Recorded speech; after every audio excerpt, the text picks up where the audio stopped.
여러분, 자신을 믿으라고 하면 이건 신앙적인 태도가 아니지 않나요? 라고 생각하는 분들이 있습니다. 신앙적인 사람은 예수님이 하신 말씀처럼 자기를 부인해야 되고 더 나아가서는 자신을 미워해야 하지 않습니까? 라고 생각하는 사람이 있습니다. 그래서 이 말씀을 오해해서 자신에 대하여 긍정적인 태도를 가지지 못하는 사람들이 있다는 거죠. 여러분, 이것은 말씀을 오해한 것입니다. 여러분은 자신을 어떻게 대하십니까? 늘 자신은 죄인이고 보잘것없는 그런 사람이고 연약한 자라고 생각하십니까? 의외로 교회에 오래 다녔지만은 그렇게 자신에 대하여 생각하는 분들이 많습니다. 늘 교회에서 죄인이란 말을 많이 들어서 그런지 모르겠지만은 여러분, 자신에 대한 생각 이렇게 하는 것은요, 틀린 거예요. 믿음 안에서 내가 어떤 존재인지를 우리는 알아야 합니다. 신앙 안에서 우리는 그런 존재가 아니에요. 어떤 자입니까? 하나님께서 나를 죄인으로 부르지 않고요, 의롭다고 부르십니다. 보잘것없는 존재가 아니라 존귀한 자라고 부르십니다. 연약한 자가 아니라 무엇든 할 수 있는 존재라고 말씀하십니다. 하나님이 나를 그렇게 부르시는데 나는 왜 나를 하찮은 존재로 여기십니까? 늘 죄인이고 늘 연약하고 늘 부족한 사람이라고 입버릇처럼 우리는 달고 다닙니다. 이것은 올바른 신앙의 자세가 아닙니다. 사도 바울은 자신을 오늘 어떤 자라고 표현하고 있습니까?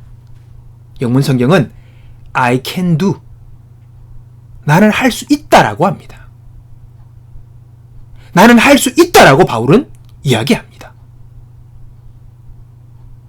이게 바울의 말이에요. 바울의 고백입니다.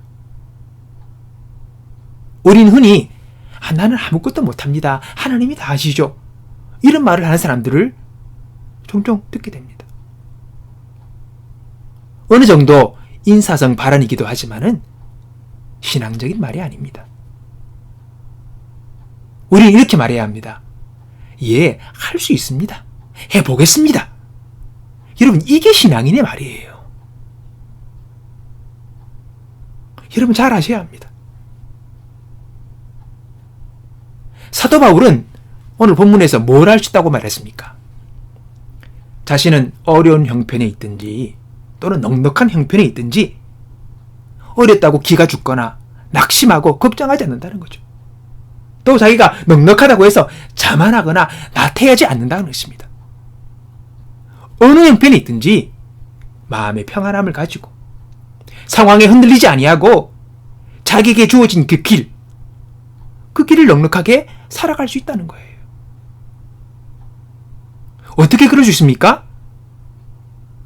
자신이 똑똑하거나 또는 의지가 강하다거나 또는 뛰어난 재능이 있어서 그렇게 할 수 있다라고 사도 바울은 이야기하는 것이 아닙니다. 왜요? 왜 그렇게 할 수 있다고요?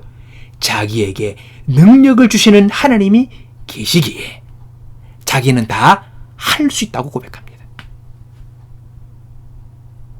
바울에게 있어서 하나님은요, 자기에게 능력을 공급해 주시는 분이에요. 자기에게 능력을 주시는 분이에요. 그분이 바로 하나님이시죠. 그러기에 그는 믿음 안에서 자신은 I can do,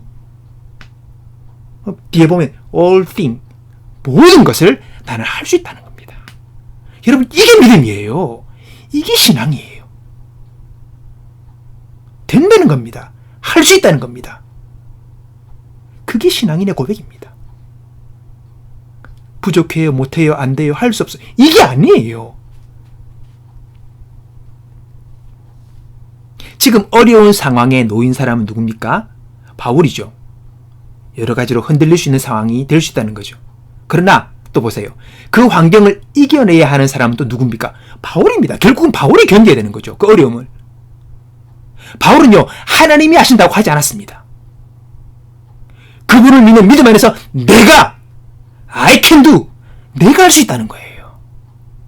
그게 바로 바른 고백입니다. 바른 신앙이에요. 바울은 거기서 하나님은 하시겠지요, 이게 아니죠. 내가 I can do, 내가 할 수 있다는 겁니다. 내가 할 수 있다는 거예요. 그분이 능력 주시니까. 그게 믿음이에요. 그게 신앙이에요. 우리에게는 각자가 감당하기 힘든 어떤 일이나 환경이 있을 수 있습니다. 그러한 상황에서 우리는 어떻게 해야 합니까? 나는 할 수 있는 자라고 고백하고 그렇게 할 수 있는 자신을 믿어야 합니다. 그리고 용기를 가지고 문제를 풀고 어려움도 견디고 결국은 승리의 인생을 살아가는 거죠. 하나님이 하신다고 뒷짐지고 있는 게 아니에요. 그 문제를 부딪히고 그 문제를 해결해야 되는 당사자는 여러분 자신입니다. 우리 자신입니다.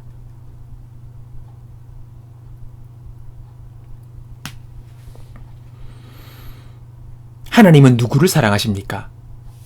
나를 사랑하세요. 나. 그분은 나를 떠나지 않으세요.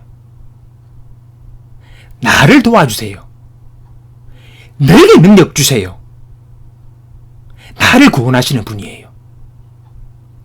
나의 지혜가 되시는입니다.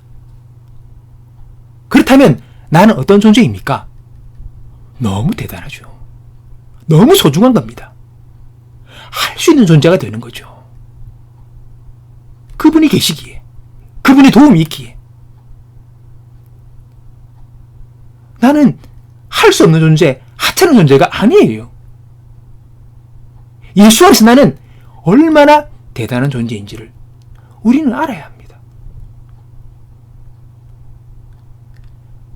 다윗은 왕이 되어서도 수많은 전쟁에서 적을 무찌릅니다. 그때 다윗은 하나님께 적들을 물리쳐 달라고 기도하고 자기 왕궁에 앉아 있었던 것이 아니에요. 하나님이 그 전쟁에서 이기게 하실 것을 믿고 자기는 용기를 가지고 직접 적군과 만나 싸워 물리친 겁니다. 하나님이 하시겠지 하고 왕궁에 앉아있던 게 아니에요. 그 전쟁을 치르는 자는 당사자 다윗입니다. 다윗은 자신이 나약하다거나 할 수 없는 자라는 마음을 가지고 전쟁터에 나가지 않았습니다. 자기가 어떤 자입니까? 전쟁에서 이길 수 있는 자라고 믿고 나갔죠. 시편 60편 12절 우리가 하나님을 의지하고 용감히 행하리니 저는 우리의 대적을 밟으실 자이시므로다. 하나님이 대적을 물리치실 거니까 그걸 믿으니까 나는 하나님을 의지하여 용감하게 용기를 가지고 그 문제를 적들을 대해 싸웠다는 것입니다.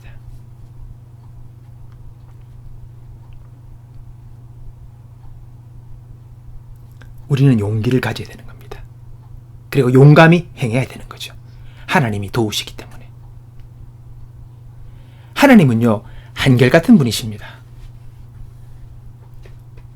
우리의 행위의 실패나 승리, 잘하고 못함에 의해서 마음이 왔다 갔다 하는 분이 아니에요. 하나님 그런 분이 아니에요. 언제나 변함없이 영원토록 나와 함께 내 곁에서 나를 도우시고 나의 능력이 되시는 분이세요. 하나님 그런 분입니다. 사랑하시기에 그는 변함이 없습니다. 언제나 어느 때든지 어느 순간에든지 영원토록 나와 함께 하시겠다고 그분은 약속하십니다. 그리고 주님이 물으십니다. 나는 너에게 이런 존재란다.